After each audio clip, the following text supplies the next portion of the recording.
जय हिंद। आप सभी दोस्तों को नई उमंग क्लासेज में हार्दिक स्वागत है। आइए आज हम लोग देखते हैं वियोजन अभिक्रिया, इसी का दूसरा नाम है अपघटन अभिक्रिया। पीछे क्लास में हम लोग देखे थे संयोजन अभिक्रिया, जिसका दूसरा नाम था संश्लेषण अभिक्रिया। आइए आज हम लोग वियोजन अभिक्रिया का पहले परिभाषा देख लेते हैं। देखिए वियोजन अभिक्रिया या अपघटन अभिक्रिया क्या है। देखिए वह अभिक्रिया है, ध्यान से देखिए, वह अभिक्रिया है जिसमें किसी यौगिक के बड़े अणु के टूटने से, किसी यौगिक के बड़े अणु को टूटने से दो या दो से अधिक सरल यौगिक बनते हैं। दो या दो से अधिक सरल यौगिक बनते हैं जिनके गुण मूल यौगिक के गुण से बिल्कुल भिन्न होता है। उसे हम क्या कहते हैं बाबू? अपघटन अभिक्रिया। इसी को हम लोग कहते हैं वियोजन अभिक्रिया भी। ठीक है, जैसे देखिए पहला है कैल्शियम कार्बोनेट का अपघटन। देखिए कैल्शियम कार्बोनेट का सूत्र होता है CaCO3। ठीक है, कैल्शियम कार्बोनेट का सूत्र होता है CaCO3। जब कैल्शियम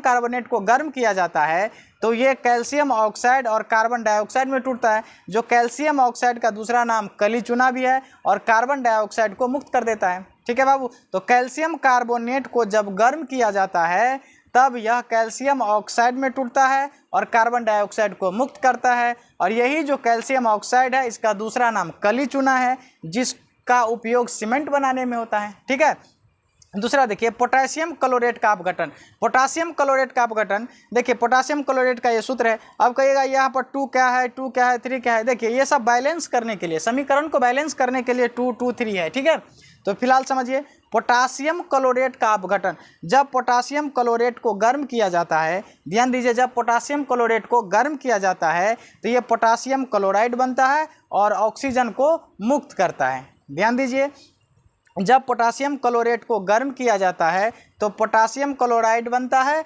और ऑक्सीजन को मुक्त करता है। ठीक है, अब देखिए फेरस सल्फेट FeSO4 × 7H2O का अपघटन। ध्यान दीजिए, यह जो फेरस सल्फेट है वह हल्के हरा रंग की है, हल्के हरे रंग की है, जिसको क्या किया जाता है, एक बर्नल की सहायता से गर्म किया जाता है तो इसका हरा रंग धीरे धीरे क्या होता है, गायब हो जाता है और जिनसे क्या होता है, जल अलग हो जाता है। ठीक है बाबू, जल वाष्पित हो जाता है। इसके बाद पुनः फेरस सल्फेट को फिर जो है अपघटन किया तो फेरिक ऑक्साइड बना और सल्फर डाइऑक्साइड और सल्फर ट्राइऑक्साइड गैस मुक्त हुआ। ठीक है, चलिए आगे देखते हैं। इसका नोट देखिए, चूंकि ये अभिक्रियाएं ऊष्मा के प्रभाव से कराई जाती है, ये जो अभिक्रियाएं हैं ऊष्मा के प्रभाव से कराई जाती है, अतः इन्हें ऊष्मीय अपघटन अभिक्रिया भी कहते हैं। अतः हम इन्हें क्या कहते हैं, ऊष्मीय अपघटन अभिक्रिया कहते हैं। ठीक है, तो अब हम क्या करते हैं, इससे आगे बढ़ते हैं। यहाँ तक तो आपको समझ में आ गया होगा। आप लोग चाहें तो एक स्क्रीनशॉट ले सकते हैं। ठीक है बाबू, चलिए अब हम लोग आगे बढ़ते हैं। आप लोग वीडियो के साथ बने रहिए। अगर वीडियो पसंद आ रहा हो तो दोस्तों के साथ शेयर भी कीजिए। अब हम लोग देखते हैं बाबू वैद्युत अपघटन। क्या देखते हैं? वैद्युत अपघटन। ध्यान दीजिए, विद्युत धारा द्वारा विलयनों के अपघटन की इस घटना को वैद्युत अपघटन कहते हैं। विद्युत धारा द्वारा विलयनों के अपघटन की इस घटना को वैद्युत अपघटन कहते हैं। जैसे देखिए बाबू, द्रवित सोडियम क्लोराइड का वैद्युत अपघटन।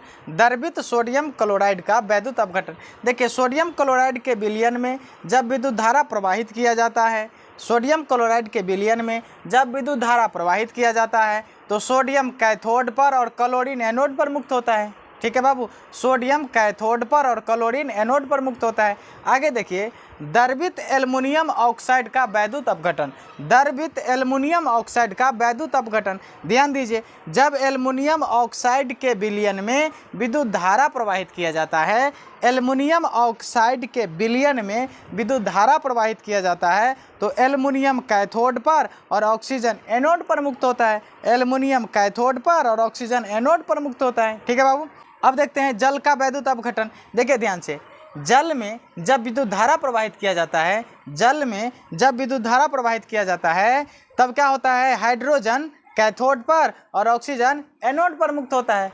जल में जब विद्युत धारा प्रवाहित किया जाता है तो हाइड्रोजन कैथोड पर और ऑक्सीजन एनोड पर मुक्त होता है। ठीक है बाबू, आज हम लोग क्या करते हैं, इस क्लास को यहीं पर समाप्त करते हैं। ठीक है, अगर वीडियो पसंद आया हो तो लाइक कर दीजिए, दोस्तों के साथ शेयर कर दीजिए। ठीक है बाबू, मिलते हैं नेक्स्ट क्लास में, तब तक के लिए जय हिंद।